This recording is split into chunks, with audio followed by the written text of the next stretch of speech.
Hi everyone, मैं रविराज चौहान अपने YouTube channel maths on पे आप लोग का स्वागत करता हूं।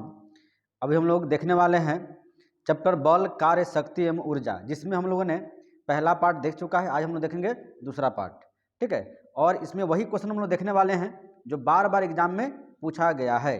तो देखते हैं आज का पहला क्वेश्चन। कहता है कि साधारण मशीन की क्षमता सामान्यतः दर्शाई जाती है। ऑप्शन ए में कहता है कार्य, बी शक्ति, सी किलोवाट, डी इनमें से कोई नहीं। तो साधारण मशीन की क्षमता सामान्यतः दर्शाई जाती है, तो किस में दर्शाई जाती है? तो किलोवाट में। क्या करते हैं? किलोवाट में। यानी किसी भी मशीन प्रति सेकंड में जितना लाभदायक कार्य करती है उस शक्ति को पावर कहते हैं, नहीं। और उस पावर को हम लोग क्या करते हैं? वाट में दर्शाते हैं, किलोवाट में मापा जाता है। और साधारणतः मशीन की जो क्षमता होता है वह किलोवाट में हम लोग दर्शाते हैं। अब हम लोग देखते हैं नेक्स्ट क्वेश्चन, क्वेश्चन नंबर 160, यानी आज का क्वेश्चन नंबर 2। कहता है कि निम्नलिखित में से कौन सा श्रेणी 1 लीवर का उदाहरण है? यानी श्रेणी 1 में कौन आता है? ऑप्शन ए प्लायर, बी सरौता, सी चिमटा, डी उपरोक्त सभी, ई इनमें से कोई नहीं। तो निम्नलिखित में कौन श्रेणी 1 लीवर का उदाहरण है? तो श्रेणी 1 का जो उदाहरण है वो कौन है? प्लायर है। कौन है? प्लायर है। तो याद रखिएगा कि श्रेणी 1 के अंतर्गत कौन आता है? कैंची, हैंड पंप, पिलास आदि, ठीक है। यानी लीवर 1 में वही चीज आता है जिसका अवलंब और आयास बीच में होता है, ठीक है। यानी ऑप्शन नंबर ए इस क्वेश्चन का आंसर हो गया। अब हम देखते हैं नेक्स्ट क्वेश्चन, क्वेश्चन नंबर 161। कहता है कि लेंज का नियम किसके संरक्षण के नियम का नतीजा है? ऑप्शन ए ऊर्जा, बी मोमेंटम, सी एंगुलर मोमेंटम, डी चार्ज, ई द्रव्यमान। तो लेंज का नियम किसके संरक्षण के नतीजा है? तो वो है किसका? ऊर्जा का। यानी ऑप्शन नंबर ए इस क्वेश्चन का आंसर हो गया। अब हम देखते हैं नेक्स्ट क्वेश्चन, क्वेश्चन नंबर 162। कहता है कि पार्श्व विकृति और अनुदैर्ध्य विकृति के अनुपात को कहते हैं। ऑप्शन ए पाइसन अनुपात, बी आयनत प्रत्यक्षता गुणांक, सी दृढ़ता गुणांक, डी यंग प्रत्यक्षता गुणांक। यानी क्या होता है? तो पार्श्व विकृति और अनुदैर्ध्य विकृति के अनुपात को कहते हैं हम लोग पाइसन अनुपात। क्या कहते हैं? पाइसन अनुपात। यानी ऑप्शन नंबर ए इस क्वेश्चन का आंसर हुआ। अब हम देखते हैं नेक्स्ट क्वेश्चन, क्वेश्चन नंबर 163। कहता है कि निम्नलिखित में से कौन सा पॉजिटिव ड्राइव है? यानी पॉजिटिव ड्राइव कौन सा है? Option A rope drive, B flat drive, C V वेल ड्राइव, डी गियर ड्राइव।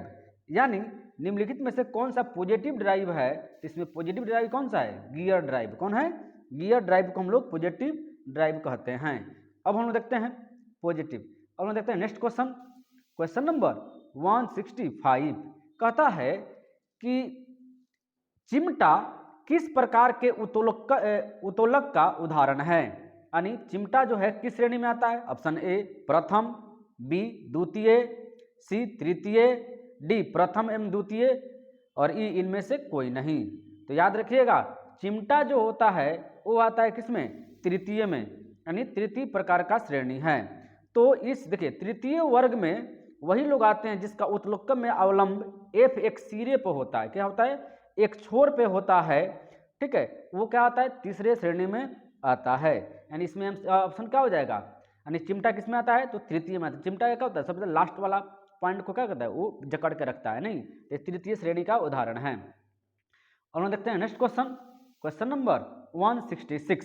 कहता है कि एक गेंद को क्षैतिज से किस कोण पर फेंके कि वह अधिकतम क्षैतिज दूरी तय करे? Option A 45 degree, B 90 degree, C 30 degree, D 0 degree.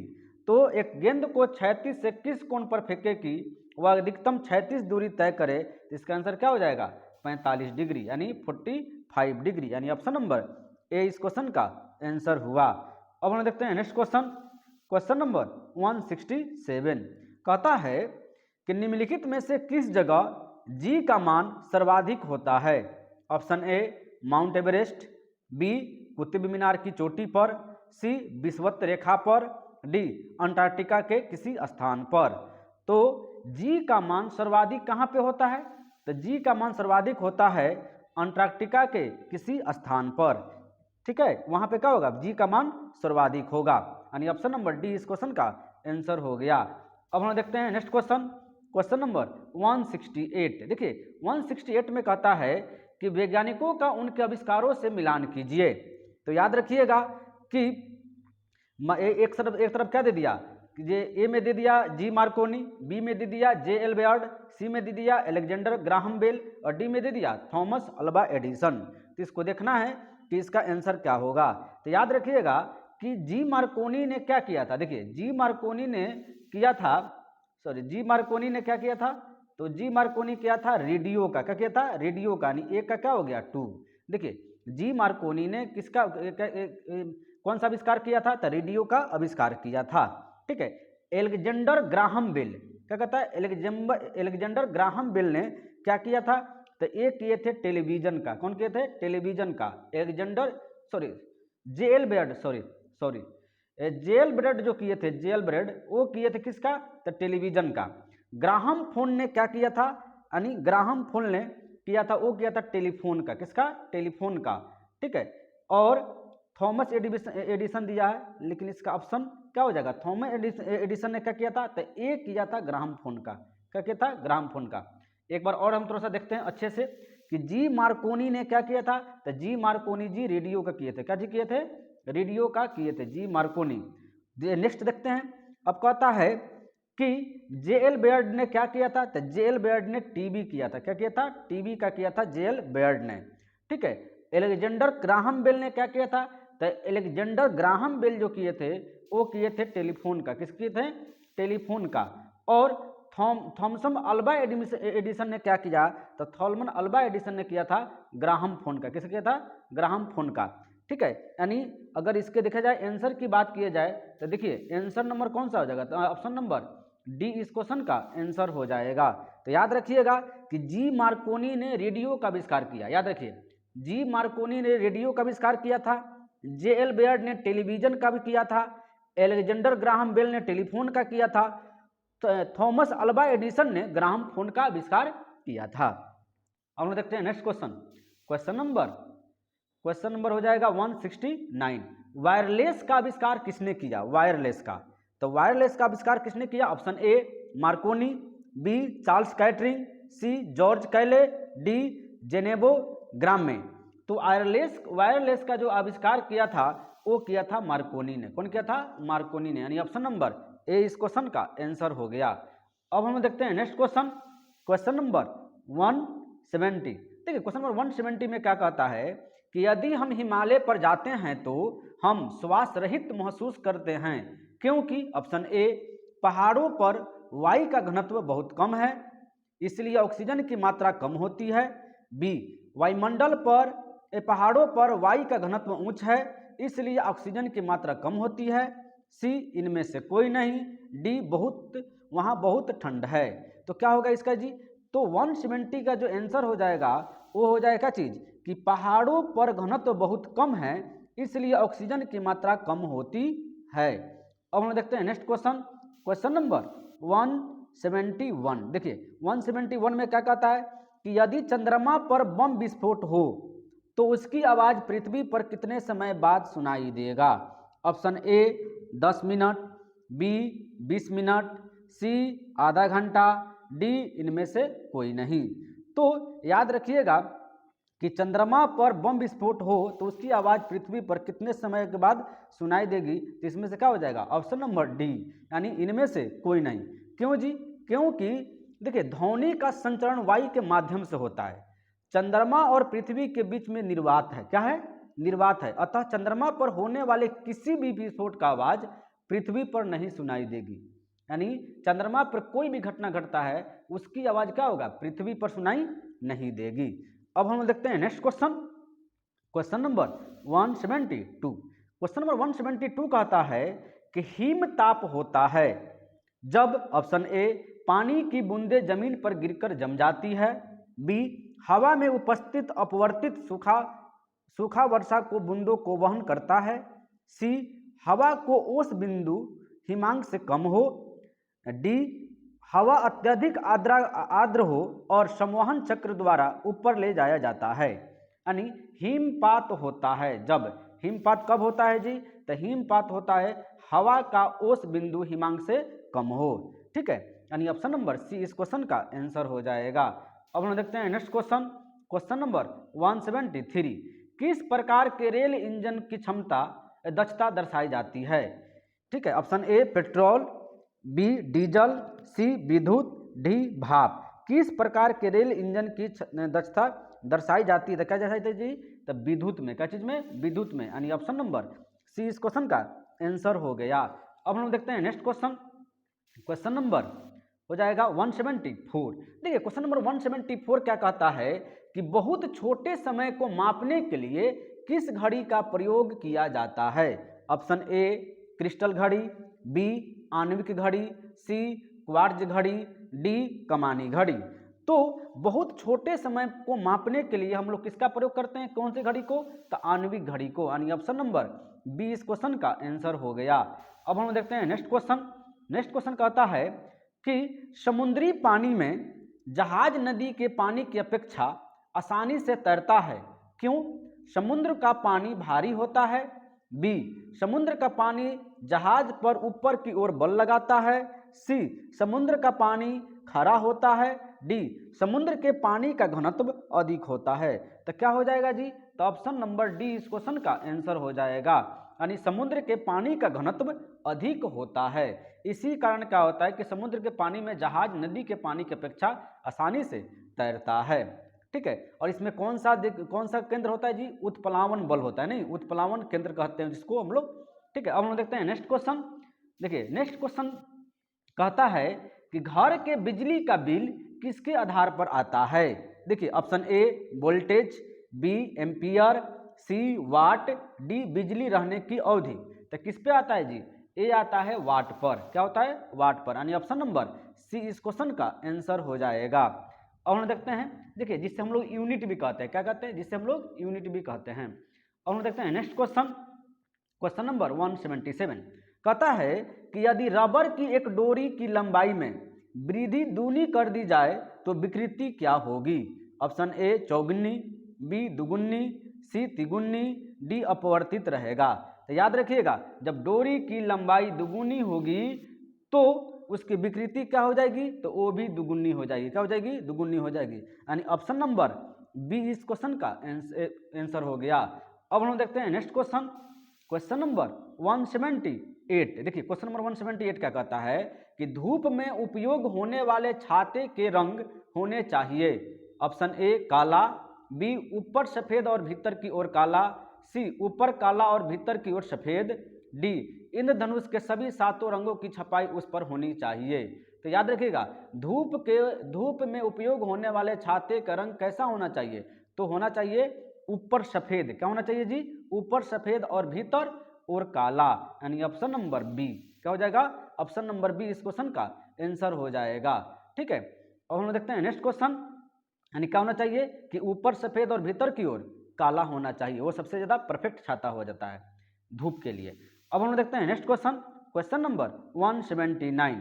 Question number 179 कहता है कि मैदान की अपेक्षा रेगिस्तान की रात अधिक ठंडी होती है क्योंकि वहां वायुमंडल में धूल कण नहीं होते, बी बालू जितनी जल्दी गर्म होती है उतनी ही जल्दी ठंडी भी होती है, सी पेड़ पौधे नहीं पाए जाते हैं, डी रात में वर्षा होती है। तो क्या होगा जी? मैदान की अपेक्षा रेगिस्तान की रात अधिक ठंडी होती है क्योंकि वहां क्या होता है?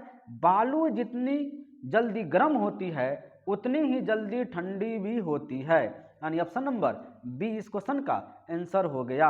अब हम देखते हैं नेक्स्ट क्वेश्चन, क्वेश्चन नंबर 180 होगा। क्या होगा? 180 कहता है आजकल पेट्रोल में शीशा नहीं मिलाया जाता है, यह इसलिए। ऑप्शन ए शीशा रहित पेट्रोल सस्ता होता है, बी शीशा रहित पेट्रोल प्रदूषण नहीं फैलाता, सी शीशा रहित पेट्रोल दहनशील होता है, डी शीशा रहित पेट्रोल स्पीड बढ़ाता है। तो कहता है कि आजकल पेट्रोल में शीशा नहीं मिलाया जाता है या इसलिए कि शीशा रहित पेट्रोल प्रदूषण नहीं फैलाता, यानी जिस पेट्रोल में शीशा नहीं होता है, शीशा की मात्रा नहीं होता, वो प्रदूषण उससे नहीं होता है। यानी ऑप्शन नंबर बी इस क्वेश्चन का आंसर हो जाएगा। अब हम देखते हैं नेक्स्ट क्वेश्चन, क्वेश्चन नंबर 181 कहता है कि उत्तरी ध्रुव दक्षिणी ध्रुव की ओर एक दक्षिणी ध्रुव उत्तरी ध्रुव की ओर होता है, यह कथन किसमें लागू होता है? ऑप्शन ए पृथ्वी का चुंबकीय ध्रुव, बी दिक्पात कोण, सी नमन कोण, डी भौगोलिक या मयोत्तर। तो याद रखिए उत्तरी ध्रुव दक्षिणी ध्रुव की ओर एवं दक्षिणी ध्रुव उत्तरी ध्रुव की ओर यह कथन किसमें होता है? तो ये होता है चुंबकीय ध्रुव में, यानी पृथ्वी का चुंबकीय ध्रुव में। ऑप्शन नंबर ए इस क्वेश्चन का आंसर हो गया। अब हम लोग देखते हैं नेक्स्ट क्वेश्चन, क्वेश्चन नंबर 182 कहता है कि पावर यानी शक्ति का एसआई मात्रक वाट किसके समतुल्य है? Option A kilo into metre into second बटा सेकेंड, बी में कहता है kilogram into metre square into second cube. अब ऑप्शन नंबर सी में कहता है कि kilogram metre second square into metre square into second बटा सेकेंड क्यूब। डी में कहता है इनमें से कोई नहीं। तो याद रखिएगा कि जो इसका होता है वाट का जो होता है, वाट का क्या होता है? तो वाट का होता है जूल बट्टा सेकेंड। अब जूल को हम लोग किसमें करते हैं जी? न्यूटन इंटू मीटर बट्टा में सेकेंड, यानी इसको जब कन्वर्ट करेंगे तो क्या हो गया? Kilogram into metre square by second, क्या होता है? Second cube. यानी ऑप्शन नंबर क्या हो जाएगा? ऑप्शन नंबर सी इस क्वेश्चन का आंसर हो जाएगा। ठीक है, ऑप्शन नंबर सी इस क्वेश्चन का आंसर हो गया। अब हम देखते हैं नेक्स्ट क्वेश्चन, क्वेश्चन नंबर 183। देखिए क्वेश्चन नंबर 183 क्या कहता है कि यदि प्रक्षेप के वेग को दुगुना कर दिया जाए तो उसका अधिकतम परास क्या होगा? प्रक्षेप के वेग को दुगुना कर दिया जाए तो उसका अधिकतम परास क्या होगा? ऑप्शन ए आधा हो जाएगा, बी 4 गुना हो जाएगा, सी वही रहेगा, डी दुगुना हो जाएगा। तो याद रखिएगा यदि प्रक्षेप के वेग को दुगुना कर दिया जाए तो उसका परास क्या हो जाएगा? 4 गुना हो जाता है। क्या हो जाता है? 4 गुना, यानी ऑप्शन नंबर बी इस क्वेश्चन का आंसर हो जाएगा। अब हम देखते हैं नेक्स्ट क्वेश्चन, क्वेश्चन नंबर 184 कहता है प्रक्षेप का पथ होता है। ऑप्शन ए कोई भी वक्र पथ, बी परवलय, सी वृत्त, डी सरल रेखा। तो प्रक्षेप का पथ कैसा होता है? वो होता है परवलय। क्या होता है? परवलय होता है। अब हम देखते हैं नेक्स्ट क्वेश्चन, क्वेश्चन नंबर आगे क्वेश्चन नंबर 185 कहता है कि 1 वाट क्या होता है? नहीं, ऑप्शन ए 3.6 गुने 3.6 गुने 10 के पावर क्यू, ठीक है, जूल। बी में कहता है 3.6 गुने 10 के पावर 6 जूल, सी में कहता है 360 जूल, इनमें से कोई नहीं। तो याद रखिएगा 1 वाट बराबर किसके बराबर होता है? तो ये होता है 3.6 इंटू 10 के पावर 3 जूल होता है। ठीक है, क्या होता है? जूल होता है। वाट देखिए शक्ति को वाट के द्वारा ऐसा ही मात्रा क्या होता है? वाट होता है। अब हम देखते हैं नेक्स्ट क्वेश्चन, क्वेश्चन नंबर 186 में क्वेश्चन कहता है कि 1000 वाट बराबर है। ऑप्शन ए 1 अश्वशक्ति, बी 1.341 अश्वशक्ति, सी 1.4541 अश्वशक्ति, डी 1.741 अश्वशक्ति। तो क्या होता है? 1000 वाट बराबर होता है 1.341 अश्वशक्ति के, यानी ऑप्शन नंबर बी इस क्वेश्चन का आंसर हो गया। अब हम देखते हैं नेक्स्ट क्वेश्चन, क्वेश्चन नंबर 187 में कहता है कि निम्नलिखित में से कौन सी भौतिक राशि है जो मात्रा में वृद्धि के बाद भी अप्रभावित रहती है? ऑप्शन ए आयतन, बी भार, सी द्रव्यमान, डी घनत्व। तो निम्नलिखित में से कौन सी भौतिक राशि है जो मात्रा में वृद्धि के बाद भी अप्रभावित होती है? वो कौन होती है? घनत्व होती है, यानी ऑप्शन नंबर डी इस क्वेश्चन का आंसर हो जाएगा। तो याद रखिएगा पदार्थ का घनत्व नहीं बदलता है। क्या होता है? पदार्थ का घनत्व नहीं बदलता है, जबकि क्या होता है? आयतन, भार एवं द्रव्यमान में बदला जा सकता है, लेकिन घनत्व सेम का सेम रहता है, यानी ऑप्शन नंबर डी इस क्वेश्चन का आंसर हो जाएगा। अब हम देखते हैं नेक्स्ट क्वेश्चन, क्वेश्चन नंबर 188 कहता है कि चंद्रमा से यदि किसी पिंड को पृथ्वी पर लाया जाए तो क्या होगा? ऑप्शन ए द्रव्यमान घट जाएगा, बी द्रव्यमान बढ़ जाएगा, सी द्रव्यमान अपरिवर्तित रहेगा, डी भार अपरिवर्तित रहेगा। तो याद रखिएगा इसमें क्या होता है, तो भार तो क्या होता है बढ़ जाता है, लेकिन द्रव्यमान अपरिवर्तित रहता है। क्या होता है, द्रव्यमान अपरिवर्तित रहेगा, यानी ऑप्शन नंबर सी इस क्वेश्चन का आंसर हो गया। अब हम देखते हैं नेक्स्ट क्वेश्चन। क्वेश्चन नंबर हो गया 189। कहता है कि निर्वात में यदि 3 वस्तु लोहा, कागज और पत्थर को गिराया जाए तो पृथ्वी पर कौन पहले आएगा? ऑप्शन ए लोहा, बी कागज, सी पत्थर, डी तीनों साथ आएंगे। तो याद रखिएगा निर्वात में यदि 3 वस्तु लोहा, कागज और पत्थर को गिराया जाए तो पृथ्वी पर सबसे पहले कौन आएगा? तो तीनों एक साथ आएगा, यानी ऑप्शन नंबर डी इस क्वेश्चन का आंसर हो जाएगा। तो याद रखिए ऐसा क्यों होता है, तो निर्वात में यदि लोहा, कागज और पत्थर एक साथ गिराया जाए तो उन पर गुरुत्वीय त्वरण जी एक समान लगता है, परंतु निर्वात में हवा का प्रतिरोध एकदम नहीं लगता, अतः तीनों वस्तुएं क्या होंगे? एक साथ आएंगे। अब हम देखते हैं नेक्स्ट क्वेश्चन।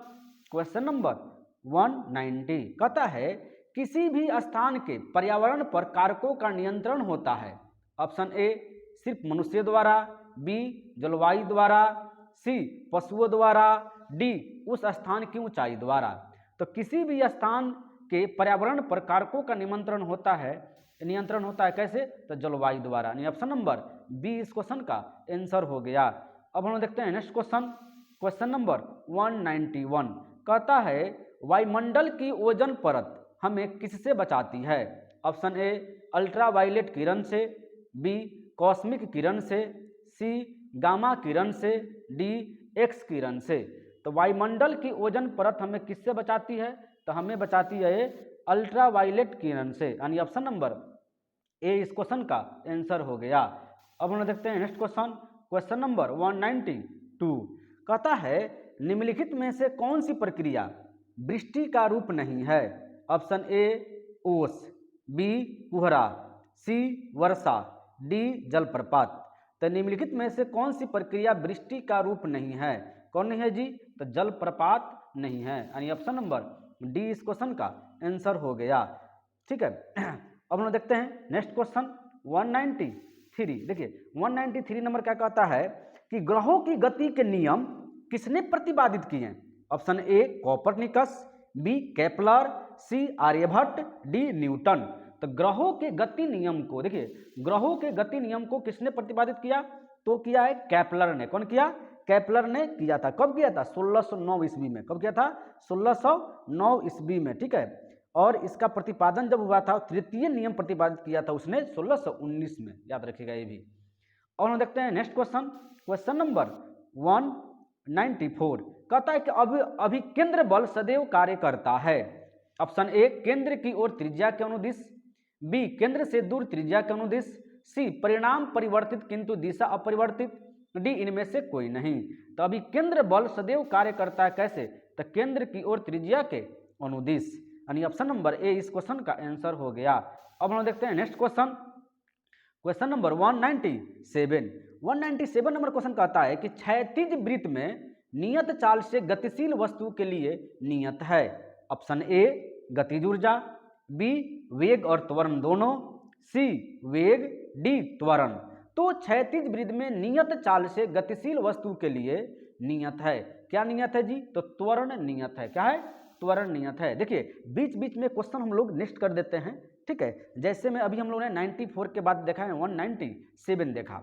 बीच में क्या है? न्यूमेरिकल है। मैं एक अलग से वीडियो न्यूमेरिकल के लेकर आऊँगा जिसमें हम लोग सिर्फ न्यूमेरिकल के बारे में चर्चा करेंगे। ठीक है, एकदम डिस्कशन के साथ कैसे इसको सॉल्व किया जाता है।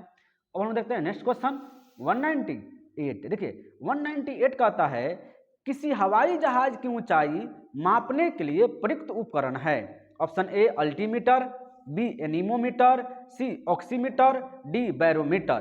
तो किसी हवाई जहाज की ऊंचाई मापने के लिए प्रयुक्त उपकरण है। क्या है जी? तो अल्टीमीटर है। क्या है? अल्टीमीटर, यानी ऑप्शन नंबर ए इस क्वेश्चन का आंसर हो जाएगा। तो याद रखिएगा अल्टीमीटर से क्या कहता है? हवाई जहाज की ऊंचाई ज्ञात की जाती है। ठीक है, अब हम देखते हैं नेक्स्ट क्वेश्चन नंबर कहता है क्वेश्चन नंबर 202 में कहता है कि यदि किसी वस्तु का वेग 3 गुना बढ़ा दिया जाए तो इसकी गतिज ऊर्जा डैश हो जाएगी, क्या हो जाएगी जी? ऑप्शन ए 3 गुना, बी 6 गुना, सी 9 गुना, डी 27 गुना। तो यदि किसी वस्तु का वेग 3 गुना बढ़ा दिया जाए तो इसकी गतिज ऊर्जा क्या हो जाएगी? तो इसकी गतिज ऊर्जा जो हो जाएगी वो हो जाएगी 9 गुना हो जाएगी। क्या हो जाएगी? 9 गुना, यानी ऑप्शन नंबर सी इस क्वेश्चन का आंसर हो गया। अब हम देखते हैं नेक्स्ट क्वेश्चन। क्वेश्चन नंबर आ गया 203। कहता है कि ऊर्जा संरक्षण के सिद्धांत, क्या कर रहा है? ऊर्जा संरक्षण के सिद्धांत का अर्थ है। ऑप्शन ए ऊर्जा का पर्यावरण संचरण में उपयोग करके, बी ऊर्जा संरक्षित है न इसका सृजन होता है न ही विनाश, सी हमें ऊर्जा को संरक्षित करना चाहिए, डी इनमें से कोई नहीं। तो याद रखिएगा ऊर्जा क्या है? ऊर्जा क्या है कि ऊर्जा संरक्षित है, न इसका सृजन होता है न ही इसका विनाश होता है, यानी ऑप्शन नंबर बी इस क्वेश्चन का आंसर हो गया। अब हम देखते हैं नेक्स्ट क्वेश्चन। क्वेश्चन नंबर 204 कहता है कि वायु दाब को किस यंत्र की सहायता से मापा जाता है? Option A seismograph, B barometer, C altimeter, D thermometer. तो वायु दाब को किस यंत्र की सहायता से मापा जाता है? वो मापा जाता है बैरोमीटर से। किससे? बैरोमीटर से, यानी ऑप्शन नंबर बी इस क्वेश्चन का आंसर हो गया। अब हम देखते हैं नेक्स्ट क्वेश्चन। क्वेश्चन नंबर हो जाएगा आपको 205। परम दाब है, परम दाब क्या है? ऑप्शन ए गेज दाब +1 बार, बी गेज दाब +2 बार, सी गेज दाब -1 बार, डी इनमें से कोई नहीं। तो परम दाब क्या है? देखिए परम दाब है गेज दाब +1 बार, ठीक है, यानी वायुमंडलीय दाब को किसमें मापा जाता है? दाब में, बार में मापा जाता है, यानी इसका हो जाएगा ऑप्शन नंबर ए इस क्वेश्चन का आंसर हो गया। अब हम लोग देखते हैं नेक्स्ट क्वेश्चन। क्वेश्चन नंबर 206 कहता है कि एक समान आयतन के लकड़ी तथा लोहे के गोले को एक ऊंचाई से एक साथ गिराया जाए तो दोनों गिरेगी। ऑप्शन ए कुछ अंतर पर, बी एक साथ, सी पहले लोहा फिर लकड़ी, डी इनमें से कोई नहीं। तो देखिए इस क्वेश्चन का आंसर क्या हो जाएगा? तो एक साथ होगा। क्यों? क्योंकि इस पे गुरुत्वीय त्वरण जो होता है दोनों पे एक समान लगेगा, ठीक है, यही कारण क्या है कि दोनों एक साथ गिरेगा। अब हम लोग देखते हैं नेक्स्ट क्वेश्चन।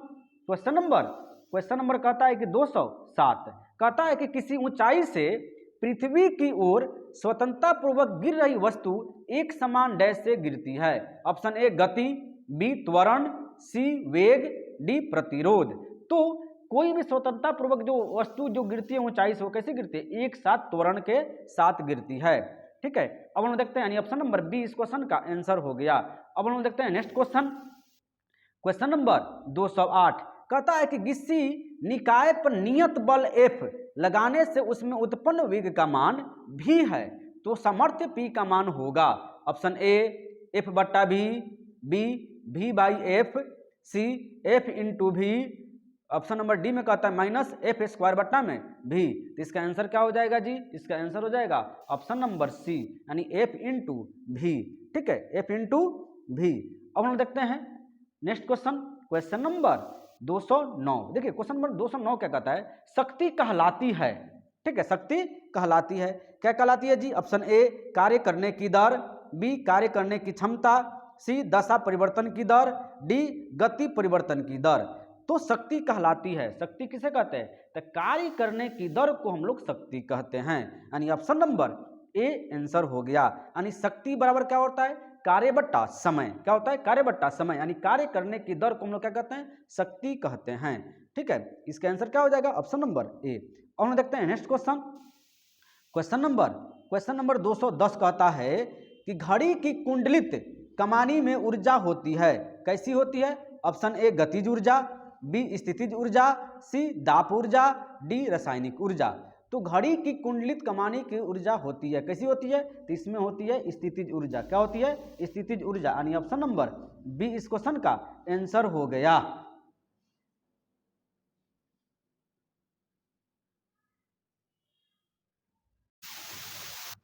हम देखते हैं नेक्स्ट क्वेश्चन। क्वेश्चन नंबर 211, ठीक है, कहता है कि पेड़ की डाल पर बैठा एक बंदर अचानक जमीन की ओर नीचे गिरता है, यह डैश का एक उदाहरण है। किसका उदाहरण है?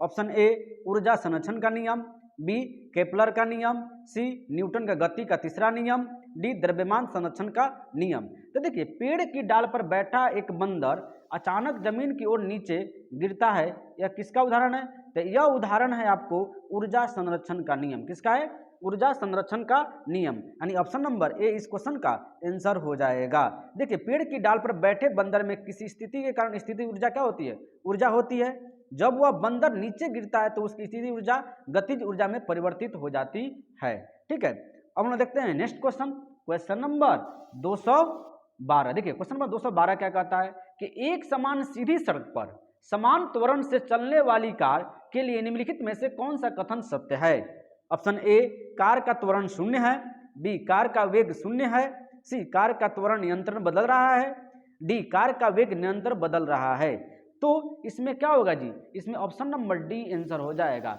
देखिए, कार का वेग बदलाव होगा, वेग में बदलाव होगा, त्वरण में बदलाव नहीं होगा। वेग शून्य नहीं होगा, त्वरण शून्य नहीं होगा, बल्कि उसके वेग में बदलाव हो जाएगा। देखिए, वेग परिवर्तन की दर को हम लोग क्या कहते हैं? त्वरण कहते हैं। क्या कहते हैं? त्वरण कहते हैं, यानी वेग में परिवर्तन हो, निरंतर क्या होगा? बदलाव होगा। अब हम देखते हैं नेक्स्ट क्वेश्चन, क्वेश्चन नंबर 213। देखिए, क्वेश्चन नंबर 213 में क्या कहता है कि यांत्रिक ऊर्जा को विद्युत ऊर्जा में रूपांतरित करने के लिए कौन से उपकरण का प्रयोग किया जाता है? Option A photo cell, B विद्युत motor, C dynamo, D battery. तो यांत्रिक ऊर्जा को विद्युत ऊर्जा में रूपांतरित करने के लिए कौन से उपकरण का प्रयोग किया जाता है? तो किया जाता है डायनेमो की, यानी ऑप्शन नंबर सी इस क्वेश्चन का आंसर हो गया।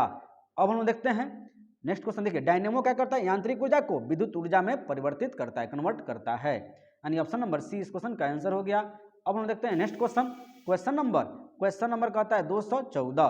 कह रहा है कि जी यानी गुरुत्वाकर्षण का मान आर यानी त्रिज्या के मान के अनुसार बदलता है। किसी छात्र को जी का मान कहां पर न्यूनतम प्राप्त होगा? ऑप्शन ए कर्क रेखा पर, बी मकर रेखा पर, सी भूमध्य रेखा पर, डी ध्रुव पर। तो याद रखिएगा कि जी का मान कहां पर न्यूनतम प्राप्त होता है? वो होता है भूमध्य रेखा पर। कहां पे? भूमध्य रेखा पर, यानी ऑप्शन नंबर सी इस क्वेश्चन का आंसर हो जाएगा। अच्छा, अधिकतम कहां पे होता है जी? तो अधिकतम ध्रुव पर होता है। क्या होता है? अधिकतम ध्रुव पर, और सबसे न्यूनतम कहां पे? तो भूमध्य रेखा पर होता है। इसमें क्या पूछ रहा है कि जी का मान न्यूनतम कहां पे होगा? तो भूमध्य रेखा पर होगा, यानी ऑप्शन नंबर सी इस क्वेश्चन का आंसर हो गया। अब हम देखते हैं नेक्स्ट क्वेश्चन, क्वेश्चन नंबर 215। कहता है कि पृथ्वी का गुरुत्वाकर्षण के खिंचाव की प्रतिक्रिया में अंकुर और जड़ों में क्रमशः ऊपर और नीचे की ओर होने वाली वृद्धि क्या कहा जाता है? ऑप्शन ए रसायनुवर्तन, बी जलानुवर्तन, सी प्रकाशानुवर्तन, डी गुरुत्वानुवर्तन। क्या होता है जी? ऊपर नीचे खिंचाव को हम लोग क्या कहते हैं? गुरुत्वानुवर्तन कहते हैं, यानी ऑप्शन नंबर डी इस क्वेश्चन का आंसर हो गया। अब हम देखते हैं नेक्स्ट क्वेश्चन, क्वेश्चन नंबर 217। कहता है कि किसी पिंड पर लगाए गए बल द्वारा किया गया कार्य पिंड द्वारा बल को दिशा में तय की गई दूरी और लगाए गए बल की मात्रा के गुणनफल के बराबर होता है। निम्नलिखित में से कौन सी कार्य की इकाई नहीं है? ऑप्शन ए कहता है kgm² बट्टा सेकेंड स्क्वायर, बी में कहता है kgm बट्टा सेकेंड स्क्वायर, फिर सी जूल, डी न्यूटन मीटर।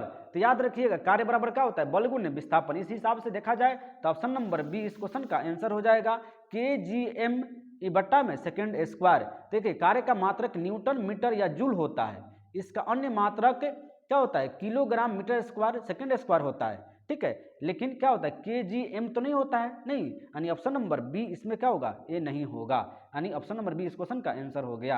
अब हम देखते हैं नेक्स्ट क्वेश्चन, क्वेश्चन नंबर कहता है 218। कहता है कि निम्नलिखित में से कौन सबसे कमजोर बल है? ऑप्शन ए नाभिकीय बल, बी विद्युत बल, सी उत्प्लावन बल, डी गुरुत्वाकर्षण बल। तो सबसे कमजोर बल जो है वो कौन है? तो गुरुत्वाकर्षण बल है, यानी ऑप्शन नंबर डी इस क्वेश्चन का आंसर हो जाएगा। याद रखिएगा इनकी सीमा अनंत होती है। देखिए, 4 मूलभूत बल है, कौन कौन? गुरुत्वाकर्षण बल, दूसरा विद्युत चुंबकीय बल, 3 कमजोर परमाणु बल और चौथा मजबूत परमाणु बल। ठीक है, इसमें सबसे कमजोर कौन हो गया? तो गुरुत्वाकर्षण बल होता है सबसे कमजोर। अब हम देखते हैं नेक्स्ट क्वेश्चन, क्वेश्चन नंबर 219। 19। देखिए क्वेश्चन नंबर 219 क्या कहता है कि आइजक न्यूटन द्वारा गति के कितने नियम प्रतिपादित किए गए थे। तो न्यूटन के कितने नियम है ये पूछ रहा है। Option A 5, B 3, C 2, D 4। तो न्यूटन के कितने नियम है। तो न्यूटन के नियम है 3, यानी ऑप्शन नंबर बी इस क्वेश्चन का आंसर हो गया। अब हम लोग देखते हैं नेक्स्ट क्वेश्चन। क्वेश्चन नंबर आपको हो गया क्वेश्चन नंबर 3। देखिए क्वेश्चन नंबर 3 इस बार क्या किया कि ग्रुप डी ऑनलाइन परीक्षा में जो भी क्वेश्चन पूछा गया है इस चैप्टर से उसको भी हम लोग देख लेते हैं। देखिए कहता है क्वेश्चन नंबर 3 कि देखिए देख भी सकते हैं कि आरआरबी ग्रुप डी में पूछा हुआ है 2018 में। अब कहता है पहला क्वेश्चन यानी क्वेश्चन नंबर 3, निम्न में से कौन सी भौतिक भाषा किए गए कार्य की गति को मापती है। ऑप्शन ए शक्ति, बी वेग, सी बल, डी ऊर्जा। यानी निम्न में से कौन सी भौतिक भाषा के किए गए कार्य की गति को मापती है। कौन मापती है। तो क्या मापती है। तो किए गए कार्य की गति को मापने के लिए किसका अपने शक्ति को करते हैं। शक्ति बराबर क्या होता है वाट बट्टा यानी डब्लू बट्टा टी यानी काम बट्टा समय। ठीक है यानी कार्य बट्टा समय को हम लोग क्या कहते हैं शक्ति कहते हैं। ऑप्शन नंबर ए इस क्वेश्चन का आंसर हो गया। अब हम देखते हैं नेक्स्ट क्वेश्चन नंबर 5 कहता है कि डैश ऊर्जा में 2 प्रकार की ऊर्जा होती है। ऑप्शन ए विद्युत, बी रासायनिक, सी ध्वनि, डी यांत्रिक। तो किसमें 2 प्रकार की ऊर्जा होती है। इसमें तो 2 प्रकार की ऊर्जा होती है यांत्रिक में। किससे यांत्रिक में यानी ऑप्शन नंबर डी इस क्वेश्चन का आंसर हो गया। देखिए यांत्रिक में कौन कौन सी ऊर्जा होती है। स्थितिज ऊर्जा होती है और गतिज ऊर्जा होती है, दोनों ऊर्जा होती है। अब हम देखते हैं नेक्स्ट क्वेश्चन नंबर आपको हो जाएगा 8 नंबर। क्वेश्चन नंबर 8 कहता है उस भौतिक मात्रा का नाम बताएं जो बल और वेग के गुणनफल के बराबर है। ठीक है ऑप्शन ए ऊर्जा, बी त्वरण, सी कार्य, डी शक्ति। तो क्या कर रहा है कि उस भौतिक मात्रा का नाम बताए जो बल और वेग के गुणनफल के बराबर है, उसे क्या कहेंगे यानी शक्ति। यानी ऑप्शन नंबर डी इस क्वेश्चन का आंसर हो जाएगा। अब हम देखते हैं नेक्स्ट क्वेश्चन नंबर कह रहा है 9। देखिए क्वेश्चन नंबर 9 में क्या कहता है कि निम्नलिखित में से कौन सा किए गए कार्य का उदाहरण नहीं है। ऑप्शन ए लड़के का कमरे में दीवार को धक्का देना, सतह पर पड़े कंकड़ पर दबाव डालना, सी लकड़ी द्वारा एक ट्रॉली को धक्का देने पर ट्रॉली को आगे बढ़ जाना, डी किताब को किसी ऊंचाई तक उठाना। तो देखिए इसमें कह रहा है कि कार्य का उदाहरण कौन नहीं है। तो इसमें कार्य का उदाहरण कौन नहीं है। तो लड़के का कमरे में दीवार को धक्का देना। दीवार को धक्का देंगे तो उसमें क्या होगा, कुछ तो विस्थापन होगा, विस्थापन में शून्य होगा नहीं, तो कार्य नहीं होगा। यानी ऑप्शन नंबर ए इस क्वेश्चन का आंसर हो जाएगा। अब हम लोग देखते हैं नेक्स्ट क्वेश्चन नंबर 11 क्या कहता है। क्वेश्चन नंबर 11 कहता है कि निम्नलिखित में से कौन सी ऊर्जा सदैव धनात्मक होती है। ऑप्शन ए गुरुत्वाकर्षण ऊर्जा, बी स्थैतिज ऊर्जा, सी गतिज ऊर्जा, डी स्थितिज ऊर्जा। तो निम्न से कौन धनात्मक होती है। तो धनात्मक इसमें कौन होती है जी। तो हमेशा धनात्मक जो होती है वो गतिज ऊर्जा होती है। क्या होता है गतिज ऊर्जा होती है धनात्मक। यानी ऑप्शन नंबर सी इस क्वेश्चन का आंसर हो गया। अब हम देखते हैं नेक्स्ट क्वेश्चन नंबर कहता है 12 कि डैश कार्य करने की दर है। ऑप्शन ए वेग, बी बल, सी शक्ति, डी ऊर्जा। तो क्या है शक्ति कार्य करने की दर है। यानी ऑप्शन नंबर सी इस क्वेश्चन का आंसर हो गया। अब हम देखते हैं नेक्स्ट क्वेश्चन नंबर कर रहा है क्वेश्चन नंबर 14। देखिए बीच में का क्वेश्चन जो भी है वो सब के सब न्यूमेरिकल क्वेश्चन है। उसको हम लोग क्या करेंगे एक वीडियो के माध्यम से उसको हम लोग देखेंगे। देखिए क्वेश्चन नंबर 14 क्या कहता है कि यदि बल लगने पर कोई कार्य न हो तो बल तथा विस्थापन के बीच का कोण है। Option A 0, B 90, C 45, D 120। तो यदि बल लगाने पर कोई कार्य न हो तो बल तथा विस्थापन के बीच का कोण क्या होता है। बीच का कोण होता है 90 डिग्री। यानी ऑप्शन नंबर बी इस क्वेश्चन का आंसर हो गया। अब हम देखते हैं नेक्स्ट क्वेश्चन नंबर 15 कहता है कि पहाड़ से लुढ़कती हुई वस्तु में है। ऑप्शन ए केवल स्थितिज ऊर्जा, बी केवल घर्षण बल, सी केवल गतिज ऊर्जा, डी गतिज ऊर्जा तथा स्थितिज ऊर्जा दोनों। तो पहाड़ से लुढ़कती हुई वस्तु में क्या होती है। तो उसमें होती है गति तो रहती है, तो गतिज ऊर्जा और स्थितिज ऊर्जा दोनों होती है। यानी ऑप्शन नंबर डी इस क्वेश्चन का आंसर हो गया। अब हम देखते हैं नेक्स्ट क्वेश्चन नंबर आपको हो गया क्वेश्चन नंबर 19। देखिए क्वेश्चन नंबर 19 में क्या कहता है कि डैश एक ऐसा कारक है जो किसी निकाय को गतिमान अवस्था में लाता है या लाने का प्रयास करता है या रोकता है या रोकने का प्रयास करता है। कहते हैं डैश एक कारक है। ऑप्शन ए बल, बी वाट, सी कार्य, डी जूल। तो कौन सा है जी? तो बल। यानी बल क्या करता है? बल किसी वस्तु को गतिमान अवस्था में लाता है या रोकने का प्रयास करता है। नहीं, वो क्या चीज़ है? एक बल ही के माध्यम से हम लोग करते हैं। किसी को चीज़ को धक्का देंगे तो गति आ जाएगा, रुक देंगे तो वो रुक जाएगा। तो इसका ऑप्शन क्या हो जाएगा? ऑप्शन नंबर ए इस क्वेश्चन का आंसर हो जाएगा। अब हम लोग देखते हैं नेक्स्ट क्वेश्चन, क्वेश्चन नंबर 24। देखिए क्वेश्चन नंबर 24 क्या कहता है कि गतिज ऊर्जा और स्थितिज ऊर्जा का वेग होता है। यानी गतिज ऊर्जा और स्थितिज ऊर्जा के वेग को क्या कहा जाता है? ऑप्शन ए भूतापीय ऊर्जा, बी उष्मीय ऊर्जा, सी नाभिकीय ऊर्जा, डी यांत्रिक ऊर्जा। तो इसका क्या हो जाएगा जी? इसका ऑप्शन हो जाएगा यांत्रिक ऊर्जा। यानी ऑप्शन नंबर डी इस क्वेश्चन का आंसर होगा। देखिए इसी क्वेश्चन को एक बार और पूछा था, पिछले क्वेश्चन में दिया है, हम लोग जिसको देख चुके हैं कि किसमें गतिज ऊर्जा और स्थितिज ऊर्जा दोनों होता है। ठीक है, तो किसमें होता है जी? यांत्रिक ऊर्जा में। ठीक है, अब हम लोग देखते हैं नेक्स्ट क्वेश्चन, क्वेश्चन नंबर कहता है 26। देखिए क्वेश्चन नंबर 26 कहता है कि निम्न में से कौन अधिक कार्य कर सकता है? ठीक है, कार्य कर सकता है। ऑप्शन ए एक चली हुई गोली, बी एक घूमता पहिया, सी तेजी से आता हुआ पत्थर, डी उठा हुआ हथौड़ा। तो निम्न में कौन अधिक कार्य कर सकता है? कौन अधिक कार्य कर सकता है? एक चली हुई गोली जो है अधिक कार्य कर सकता है, क्योंकि इसमें बल गुण विस्थापन दोनों लगता है। नहीं, ठीक है, यानी ऑप्शन नंबर ए इस क्वेश्चन का आंसर हो गया। अब हम देखते हैं नेक्स्ट क्वेश्चन, क्वेश्चन नंबर 28 करा है कि यांत्रिक ऊर्जा माइनस गतिज ऊर्जा डैश होता है। ऑप्शन ए स्थितिज ऊर्जा, बी विद्युत ऊर्जा, सी नाभिकीय ऊर्जा, डी रासायनिक ऊर्जा। तो यांत्रिक ऊर्जा माइनस गतिज ऊर्जा को क्या कहते हैं? तो हो जाएगा ये स्थितिज ऊर्जा। क्या हो जाएगा? स्थितिज ऊर्जा, क्योंकि यांत्रिक ऊर्जा में ही गतिज ऊर्जा और स्थितिज ऊर्जा पाई जाती है। यानी ऑप्शन नंबर ए इस क्वेश्चन का आंसर होगा। ठीक है, अब हम देखते हैं नेक्स्ट क्वेश्चन, क्वेश्चन नंबर आ गया क्वेश्चन नंबर 30। कहता है उस बल का नाम बताएं जिसके परिणाम स्वरूप दो परस्पर प्रभावी वस्तुओं के बीच प्रत्यक्ष भौतिक संपर्क होता है। ऑप्शन ए संपर्क बल, बी पेशीय बल, सी यांत्रिक बल, डी घर्षण बल। तो उस बल का नाम बताएं जिसके परिणाम स्वरूप दो परस्पर प्रभावी वस्तुओं के बीच प्रत्यक्ष भौतिक संपर्क होता है। तो कौन होता है? संपर्क बल। यानी ऑप्शन नंबर ए इस क्वेश्चन का आंसर हो गया। अब हम देखते हैं नेक्स्ट क्वेश्चन, क्वेश्चन नंबर 31। निम्न में से किस राशि की इकाइयां समान होती है? ऑप्शन ए बल और शक्ति, बी कार्य और शक्ति, सी बल और कार्य, डी कार्य और ऊर्जा। तो निम्न में से किस राशि की इकाइयां समान होती है? तो किसकी होती है? कार्य और ऊर्जा की। यानी ऑप्शन नंबर डी इस क्वेश्चन का आंसर हो गया। अब हम देखते हैं नेक्स्ट क्वेश्चन, क्वेश्चन नंबर 34। कहता है क्वेश्चन नंबर 34 में कहता है कि किसी निकाय को एक समान वृत्तीय गति से चलाने में लगने वाले आवश्यक नियत बल को डैश कहा जाता है। क्या कहा जाता है? ऑप्शन ए यांत्रिक बल, बी अभिकेंद्रीय बल, सी गुरुत्वाकर्षण बल, डी अपकेंद्रीय बल। तो किसी निकाय को एक समान वृत्तीय गति से चलाने में लगने वाले आवश्यक नियत बल को डैश कहा जाता है। क्या कहा जाता है? तो अभिकेंद्रीय बल कहा जाता है। यानी ऑप्शन नंबर बी इस क्वेश्चन का आंसर हो गया। ठीक है, अब हम देखते हैं नेक्स्ट क्वेश्चन, क्वेश्चन नंबर, और ये लास्ट क्वेश्चन, सॉरी ये लास्ट क्वेश्चन था। हम लोगों ने आज का इस सेशन में इस चैप्टर को खत्म किए हैं। ठीक है, और हम लोग वही क्वेश्चन लेकर के आ रहे हैं जो बार बार एग्जाम में पूछा गया है, जो भी प्रीवियस ईयर में क्वेश्चन पूछे गए हैं। चैप्टर वाइज जितने भी फिजिक्स का जो भी चैप्टर है उसको चैप्टर वाइज हम लोगों ने करने स्टार्ट कर दिए हैं, जिसमें हम लोगों ने आज 2 चैप्टर खत्म कर दिया। ठीक है, और ऐसा ही सीरीज में लेते हुए आऊँगा। और देखिए हम लोग का कंप्लीट वीडियो हो चुका है बायोलॉजी।